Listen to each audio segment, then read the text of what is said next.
Namaskar. Good day to Honorable Chief Justice of India, the guardian of judiciary, and the last hope of justice from the Temple of Justice. Sir, कुछ दिन पहले आपने concern show किया था where you were asking कि how people will जज you और rate you post your retirement. Sir, as an ordinary citizen of India, taxpayer, and one of the litigant who's seeking justice from the last 3 years from the tallest temple of the judiciary, मैं अपना view share करना चाहता हूँ. I am hopeful, I am not criticising anyone, लेकिन जो कुछ मैंने देखा है, एक्सपीरियंस किया है, वो मैं आपके टेन्योर में शेयर कर रहा हूँ. दो मेरा केस अभी सुप्रीम कोर्ट में नहीं है, but I have contested my case from the family court, from the district court, and to the High Court of Delhi. Sir, you have been the longest serving Chief Justice of India and have passed several landmark judgment. आप एक ऐसे जज हैं जिनकी वजह से लोगों का फेथ हमारी जुडिशरी में मजबूत हुआ है. आपने रिसेंट टाइम में बहुत शानदार लैंडमार्क जजमेंट पास किए हैं. आप एक ऐसे जज हैं जिसको रूलिंग पार्टी ने भी, अपोजिशन पार्टी ने भी, दोनों ने क्रिटिसाइज़ किया है. डेट मीन्स कि आप एक न्यूट्रल जज हैं. पर्सनल लाइफ में भी आप एक शानदार बेटे, proud father and inspiration for all रहे हैं. बेसिकली आप एक सुपर हीरो हैं. But sir, being the chief justice of India, आप इस कंट्री के सारे district and family court and high court के गार्जियन भी हैं. आपने रिसेंट में न्याय की देवी के ब्लाइंडफोल्डेड पट्टी की जगह संविधान की किताब भी हाथ में लगाई है, which is very inspirational thing for all the litigants. मगर सर, जैसे आप एक हीरो हैं, वैसे मैंने भी एक बच्ची को, किसी और की बच्ची को, बेटी को पाला है. बिना कुछ डोरी एक्सपेक्ट किए, बिना कुछ गलत काम किए, बिना कुछ लालच के उस बच्चे को ऐसे पाला हूँ कि उसको भी नहीं पता चला कि मैं उसका रियल फादर नहीं हूँ. और आज 7 साल की तपस्या के बाद मुझ पर झूठे एलिगेशंस लगा दिए गए हैं. सर, आप ही के टेन्योर में एक माँ ने कोलकाता में, I am not taking her name but everybody knows about it, अपने बच्चे का मर्डर किया है. और ऐसे ढेरों एग्जाम्पल हैं जहाँ पे एक पेरेंट ने दूसरे पेरेंट की नफ़रत में या बच्चों से नफ़रत में अपने ही बच्चों का खून किया है, हत्याएं की हैं. हमारे फैमिली कोर्ट में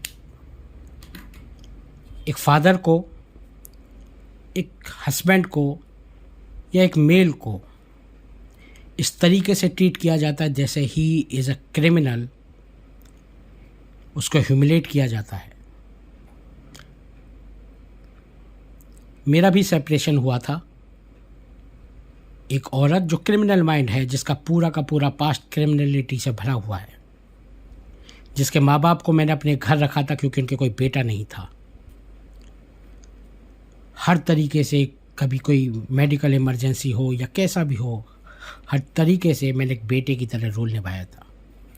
फॉर 7 ईयर मैं उनके लिए हीरो था. एक आइडियल हस्बैंड, एक आइडियल सन इन लॉ, एक आइडियल फादर, सब कुछ था. 7 साल बाद एक लेडी की ग्रीड ने मेरा परिवार मेरे से छीन लिया. देन मेरी 7 साल की तपस्या उसने झूठे एलिगेशंस लगाकर ख़राब करने की कोशिश की है. सिंस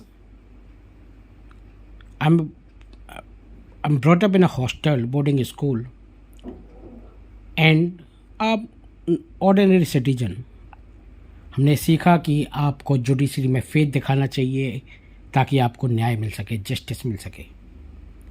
लेकिन मैंने पिछले 3 साल से जो जस्टिस के नाम पे सिर्फ मजाक होते देखा है। एक 6 साल के बच्चे से उसके फादर को पहले कोरोना के नाम पे वर्चुअली ब्लॉक किया जाता है। उसके बाद वो लेडी लगातार उन ऑर्डरों के कंटेम्प्ट करती है।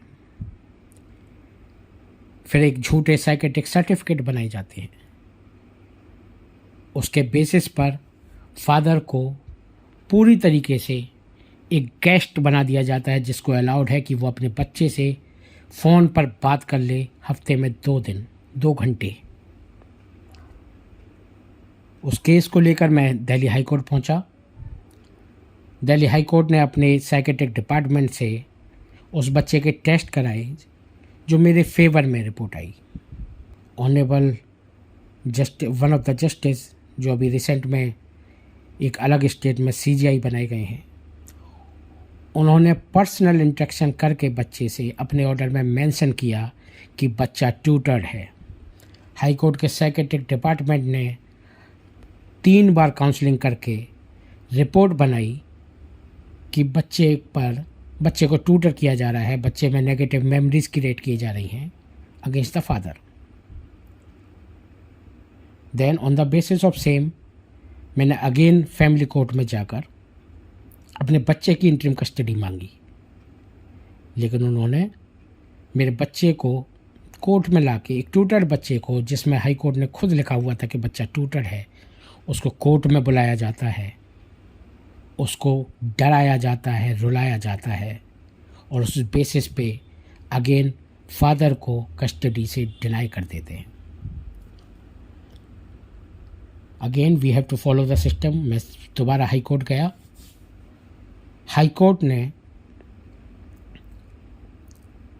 अपनी ही कोऑर्डिनेट बेंचेस के रिटन ऑर्डर को इग्नोर कर दिया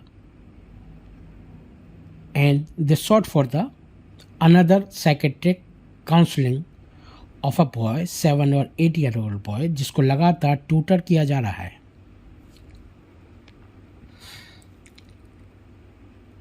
और वो नई जो रिपोर्ट आती है, एक प्राइवेट क्लिनिक की रिपोर्ट आती है, उस रिपोर्ट की रिकमेंडेशन को भी नहीं माना जाता, और अगेन मुझे फिर मेरे बच्चे के से दूर कर दिया गया है। मेरा बच्चा 5 मिनट के डिस्टेंस पर रहता है और मैंने 3 साल में 3 मिनट अपने बच्चे के साथ नहीं बिताए हैं। एक लेडी जिसका हर कंडक्ट एक क्रिमिनल है, परजरी करती है, झूठ बोल के शादी की, एक फैमिली में, एक पास्ट में एक फैमिली को पूरी तरीके से डिस्ट्रॉय करके आई है। ये सबको मालूम है कि बच्चे को लगातार परेशान किया जा रहा है, उसके बावजूद, और जजेस के आपस के ईगो क्लैश के बावजूद हो रहा है, और उसका दोषी एक बाप है, मैं हूँ। My case number is 368/2023 MAT FC। I am seeking a justice from you because आप ही एक लास्ट होप हैं, डेस्पाइट सेवरल डायरेक्शंस जो सुप्रीम कोर्ट ने पास्ट में इशू किए हैं कि बच्चों को, दोनों, the Paramount welfare of the child, की बच्चों को उनके पेरेंट्स से दूर ना किया जाए, पेरेंट एलिनेशन ना किया जाए। लेकिन मैंने तो 3 साल में सिर्फ मजाक होते हुए देखा है सर। दूसरा, आप ही के टेन्योर में जिस तरीके से बच्चों को सफ़र करना पड़ा है, फैमिलियाँ टूट रही हैं, फैमिली कोर्ट एक तरीके से कोलैप्स हो चुका है। आई होप ये केस वो केस है जिसमें सारी चीज़ें हुई हैं एक्सेप्ट जस्टिस। Thank you.